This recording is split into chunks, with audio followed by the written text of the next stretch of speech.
Stockton barber Big Herc has taken his show on the road. That's why he is here at Big Herc's in downtown Stockton. Auto sanitizer, Stockton mobile barber Big Herc has taken his shop on the road. While house call. Big Herc is not only big on his name. Alright, that's perfect. He's big on keeping things clean.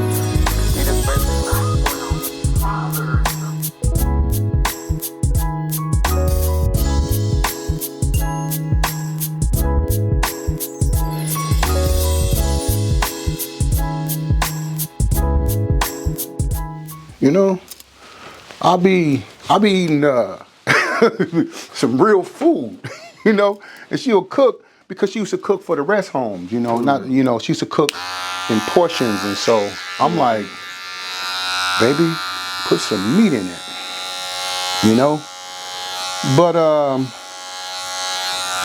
baby boy, so what's your take, man, on, what's going on in the world today, man? What's your take on Gaza, man? Do you, Israel, do you feel like they're overdoing it, or with the children being killed and so forth?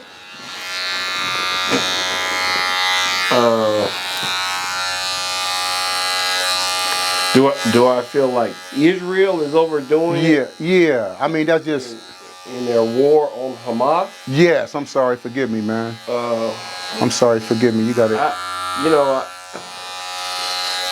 Have Hamas surrendered? I don't think so. I think that they offered some. Yeah, I know they were in some kind of talks or something like that, but for some kind of ceasefire. Yeah. You know, just on a humanitarian level, I would think that I would hate to see anybody at war with anybody. You know, the Israel and Gaza, Hamas, these Arab countries that surround Israel. Yeah. I wish there could be peace amongst them all. Right. But you know, to be quite honest with you, I don't know enough about the genesis of the fight, right, to give my opinion as to whether they're doing too much. Right. You know, I agree. Right. I mean, I know what's been reported by the media, and Hamas what struck them in October. Right. And you know, the Israeli Defense Force came out and said, you know, we're not going to stop until Hamas is defeated. Period. Yeah. So you know. Well, I first off want to say that I'm not racist. I'm not against Jewish people. I'm not against Mexican people, black people. I'm not against nobody. But my concern is the children that's being murdered and slaughtered, man. And I guess that's what bothers me more than anything, is to see the innocent. Now, I'm not saying the United States is perfect, because we done did some stuff too. But what I will say about the United States, they precise. You know what I'm saying? When they went in and did what they did, it wasn't, you know, they took out the targets. Correct. And so I'm not against, you know, I'm not racist. I just want that to be clear. I just wondered if anybody saw what I saw, as far as like them killing all of the people that appears to be innocent. And that's just what I think about it. You know, I feel for. Yeah. I feel for all the people that have to be uprooted, all the innocent people who just happen to live in Palestine. Right. You know, just trying to raise their family, operate their business, you know what I mean? And, you know, they're caught in the middle of this war, you know. You know, I would hate to have to decide that for myself, when Israel told them, you better evacuate, you better leave now, because we're coming, you know, as a civilian and all of it. You know, do I uproot my family, pack up, and, you know, In one day? in one day, hit, you can only take what you can carry and head for, you know, a camp somewhere, you know what I mean? Yeah. You know, that's a tough decision. You know, when your house is standing right here, your car is right there in the driveway, and your business is still open. You know, it's a tough decision to say, well, I'm gonna pack up and just walk away from everything. Yeah, that's a pretty tough situation, man. Yeah. I think that for anybody to have to do, man, that's something, man. Mm-hmm. That's really something for a person to have to do, man. I just am really concerned about that. Now, out of your honest opinion, and I know you did military stuff, and that's why I value your opinion. How close or how far do you think we're away from World War III, man? I mean, just your honest opinion. Man, we are always on the verge of World War III. Always. We are always on the verge of World War III. If it wasn't for, I guess the term is peace through power. The United States military strength. Right. I think we would have had World War III. I honestly do. Yeah. You think so, Joe? You think so? Yeah. Yeah, man. Because because if you think about it, the United States defensive posture, it's almost like we're untouchable. right. Because on our east coast and our west coast, it's a sea border. You know, you got to come across the ocean to get us. Right. And we're friends and allies with the countries to our north and our south. Right. Like, you know what I mean? Like, to mount an attack against the United States, we got to see you coming. Yeah. So we can sit back and then, because we know we're protected at home, try to do this peace posture all over the world. Right. And try to, you know, tell everybody else to be peaceful, right? But, I mean, the world is a very fragile place. Exactly. You know, the world is a very, very fragile place. You know, where there's war in Ukraine right now that people aren't talking about as much. Right. You know, there's unrest in the Middle East. China is sitting out there. North Korea is not asleep as well. People don't. They ain't no joke. We went to war with them people for a long time. North Korea is not asleep. They're sitting there waiting as well. You know, so there's a lot of unrest around the world, and it's being held together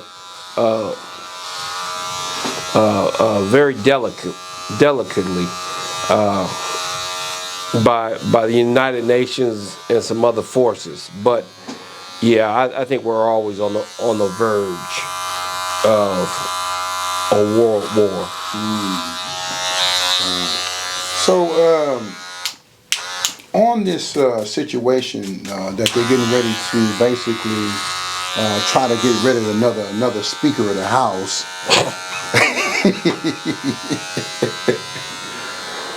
Do you feel that they did the right thing by giving them that $90 billion, man?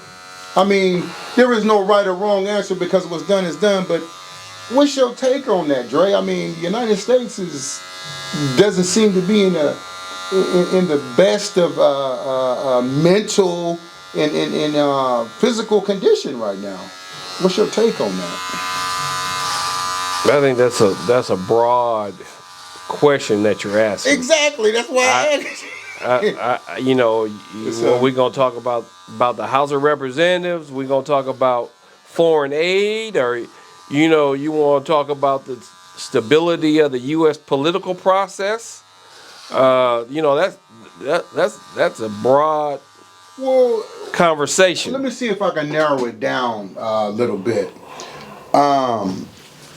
Do you feel that the support that was given to both of our allies, us being the major contributor, was actually necessary? And when you say our major allies, you're saying Ukraine and who else? Yeah. Those are the only two that I know that they gave aid to. Is that correct? Ukraine and Israel, talking about? Yeah. They're our friends. They say, but when you don't know who your friends is until the pedal hit the metal. But do you really feel that what they did, that move, was necessary? And if it was necessary, explain why it was necessary. Well, I don't know. I don't get the top secret briefs, but I will tell you this. I will tell you this. As a former U.S. military member, honorably discharged, right, still an operations manager for a defense contractor, okay, and still know a little bit of something about what's happening. Right. No cost is too high to keep America out of a war. Period. That's heavy, man. No cost is too high to keep America out of a war. You go to war, America goes to war, the cost for veterans care, PTSD, more veterans hospitals, more disability for people the rest of their life has to be paid by the American taxpayer. I didn't think about it. So besides all the death, right, there is a big cost to war, a tremendous cost to war. And I'm just saying, as somebody who served, if the U.S. could write a damn check to keep me out of a war, write the damn check. Write the check. Yeah. That cost will be cheaper in the long run than lives. Right. And you say, well, the U.S. taxpayers have to pay for it. Well, okay, not necessarily, because it's been proven that the United States can fund war without a lot of taxpayer involvement. What am I talking about? The Iran-Contra affair. Selling weapons using cocaine. That was done by the CIA. All right, they raised hundreds of millions of dollars, Right. flooded the streets with cocaine. Crack was introduced, and they funded wars in South America. It's already been done. And if you do a little bit more research on Vietnam, you find some similarities as well. Well, that's definitely eye-opening because originally for me, I didn't look at the other side of the cost of it, like the vets and the hospital. And as soon as you said that, I just realized, because my wife is a vet, it took them almost 20 years to build that hospital right over there. Exactly. That's a long time to It's build. it's a long time, and the care, to get people but to help. to get the people the help they need, Yeah, and I the think people about it need like the help. Well, The people need the help, and that's that hospital was planned over 20 years ago. So that's the people coming out of Vietnam. They was building that hospital to help the vets who was coming out of Vietnam. What about the hospitals they have to build for the people who came out of Operation Desert Shield and Desert Storm? Right. When those hospitals gonna get built? You follow me? I do. So you, go to another war? Oh man, come on.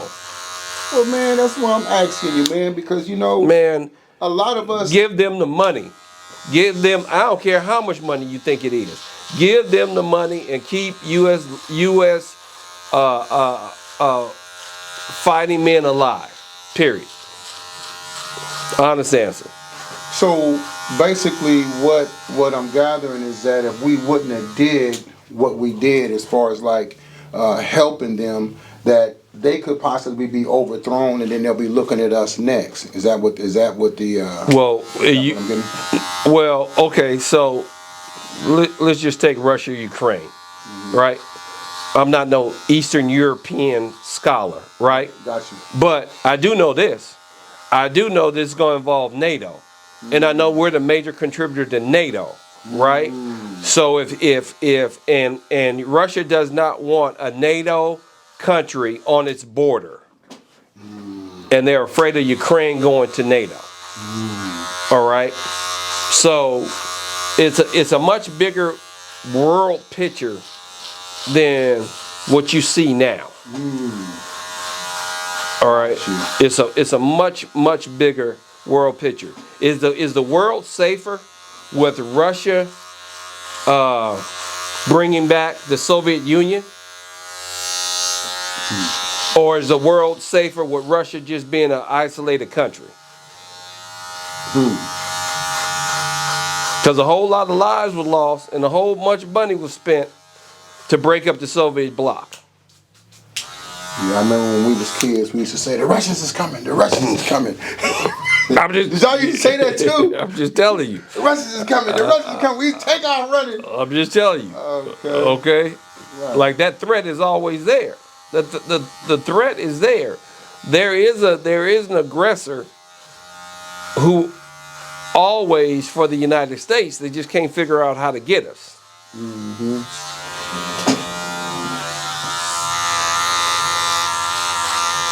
you feel that the country as a whole is in a position right now mentally to understand what this actually happened, as far as like, what do you feel about the country and the state of the country? Because we have these protesters and stuff like that. What basically is the bane of their afflictions? Why are they protesting if they're actually closer to the situation and what's going on? What is it that we're missing on that behalf? Why are they protesting these colleges and stuff like that?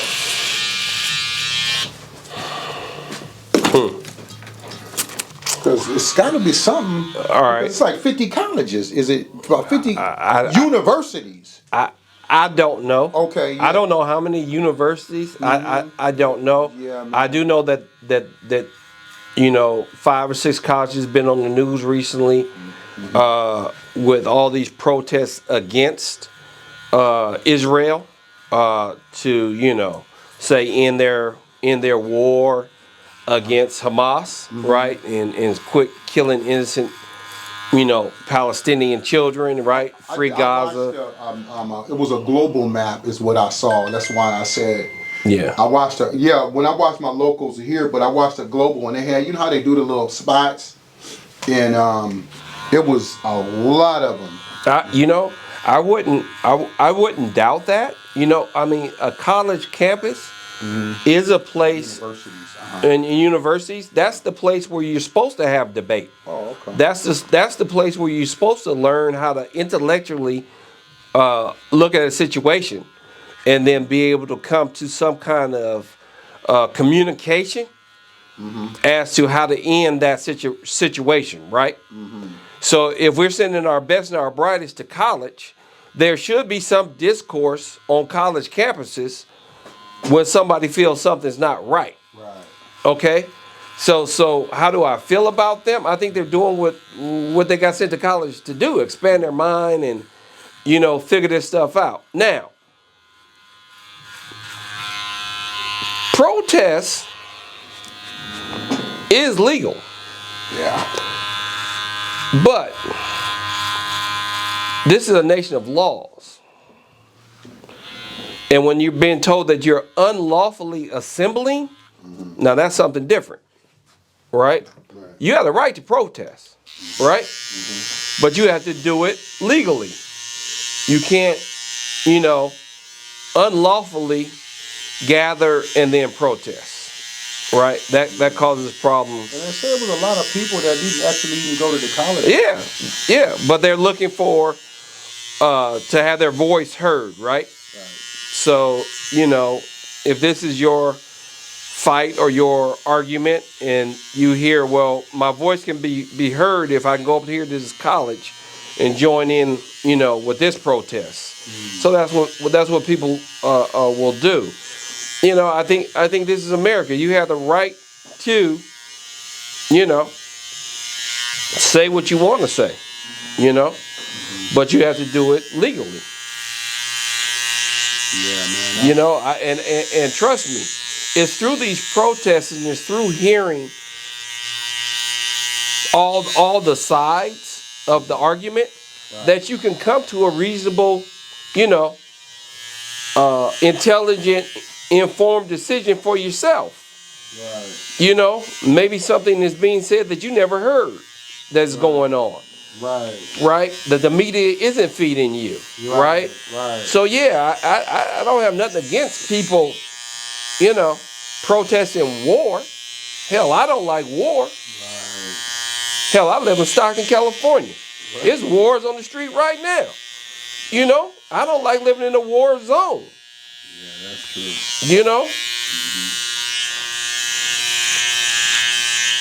Yeah, this situation, man, it's just, personally, my own opinion, I don't think that our country mentally is ready for where we are, politically, man. I still think that people still recovering from COVID. They still got mental blocks from COVID, man. Yeah. And I will guarantee you, as racist as our country is, you'd have people who are against the protesters just because they don't like Palestinians. And you'd have people who support the protesters just because they don't like Jews. Because I think that's how racist our country is. Without even looking at the issues, just nationality and color of the skin leads their beliefs. Yeah, man. That's cold situation. Man, it's just bringing a lot of unease right now, man. Yeah, I think the whole country is uneasy, right? And I think the country has been uneasy since Obama. Right. What do you mean since Obama? Well, I think the last time we had peace in this country was when Obama was the president. Right. Because the only protest you heard of when Obama was the president was this group called the Tea Party, who would protest Obama based on the national debt.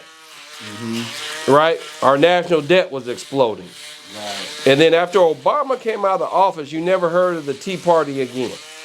But our national debt did explode. But what happened to all those Tea Party protesters? Right. And since that time, this country is just not united. It's anti whoever the president is. Right. Whoever got elected, the country is anti that person. Right. Yeah, I just, it's just the economy is. I'm doing good, and we doing good, and that's okay, that we doing good. I'm not gonna be mad at myself because I'm doing good, but however, once you do good and you become so successful. Becoming successful is just like a pair of shoes, you kind of get used to it, okay, I'm comfortable. But then once you get to that point, you start looking back out. And the signs to me of a true successful person is when he steps out of his self and try to help other people become successful, I would agree. And so what I'm seeing and what you're seeing as well with your companies, you feeding families, you putting food on people's table. What I'm seeing right now, man, is a lot of people sliding through the cracks right now as far as like drug addiction, ODing and stuff like that, man. And I just don't feel that the focus is enough on our infrastructure, man. Mm-hmm. You know, I feel that is something that's lacking right now. And shoot, man, San Francisco, man, used to be the golden arches of golden arches, man. Mm-hmm. And they just sold a building that sold for $60 million 2 years ago. They sold it for $6 million, you know, and they just did something else down there that was life changing, man. And the reason I say that is just a testament to how far things has depleted, man. Mm-hmm. You know, it's like, you know, when do we get a bailout? You know, not a handout. Mm-hmm. But I just let me give you another way of looking at it, right? America's a country built on capitalism. Mm-hmm. All right. Capitalism, in a nutshell, is the rich getting richer and the poor getting poorer. Yeah, man. In a nutshell. Now, those feelings that you have about, you know, you operate your business, you're doing okay. Yeah, you know what I mean? Bless, I'm happy. Yeah. But you feel for other people, right? Yeah. You want to reach out. So now you're talking about you as a human being having the human emotions of empathy and sympathy. Yeah. You follow me? Yes. Because you feel like you're a part of this world, right? Exactly. Physically. Yeah. You don't want to see another man suffering. Yeah. Family suffering. Baby suffering. You know? Right. So that's the empathy and sympathy. Empathy and sympathy does not go well in a capitalistic society. The rich are just getting richer. They have enough money to fix every problem you're talking about. Exactly. But they're not. They're putting more money in their pocket. Corporate greed has run rampant. Corporate greed. They tell you about inflation is BS. It's not inflation, it's corporate greed. Man. It's corporate greed. Corporations are making more money now than they have ever made in the history of these corporations. From food, all the food manufacturers are making more money. Automobile manufacturers are making more money. And petroleum manufacturers, gasoline and oil industries are making more money. It's just corporate greed. It's just corporate greed. Wow. It's corporate greed. Wow. It's nothing more than corporate greed. Yeah. I own a business. I know how much money I make, but I don't want people coming to work for me who's starving. Right. So there's I could make more money if I wanted to, but I don't want to treat my employees that way. Right. So I make sure I pay my employees, which means I make less. But I'm fine. I'm just like you. I make enough. I'm fine. I don't want to see the people around me suffering. Yeah, because you don't want nobody hungry around you. Exactly. That's dangerous. Exactly. Yeah, that's dangerous. But leaders of corporations, trust me, they ain't got nobody hungry around them. They don't see the hungry. They don't see the hungry. You know, the reported incomes of some of these top CEOs is beyond astronomical. It's beyond astronomical. Tesla's laying off right now, which is going to affect the valley. Tesla's laying off people losing houses who went to Tesla, 5-6 years ago. Got promoted, now they're getting laid off, right? Why? Tesla not losing no money. The owner of Tesla going to the moon and everywhere else. Did they just strike a deal with China? Man, he done struck so many deals. He what, $40 billion? He bought Twitter. Yeah. He got plenty of money. They got plenty of money. So why would they do that to their employees? Why would they do that to their employees? Corporate greed. Corporate greed. They're not going to take a hit for a quarter. They won't have 3 months not making money. So we got to do these drastic things. So basically what we're looking at is a combination of both, a little bit of this and a little bit of that. Well, I think so. But you know, if you watch some movies that were made, even as far back as 40 years ago, 30 years ago, Right. about all these zombie movies and Apocalypse. exactly right. How the U.S. was just going to be taken over, right? How it's just going to be famine in the streets of the U.S. and Right. abandoned buildings and all this. Man, you better drive through Oakland.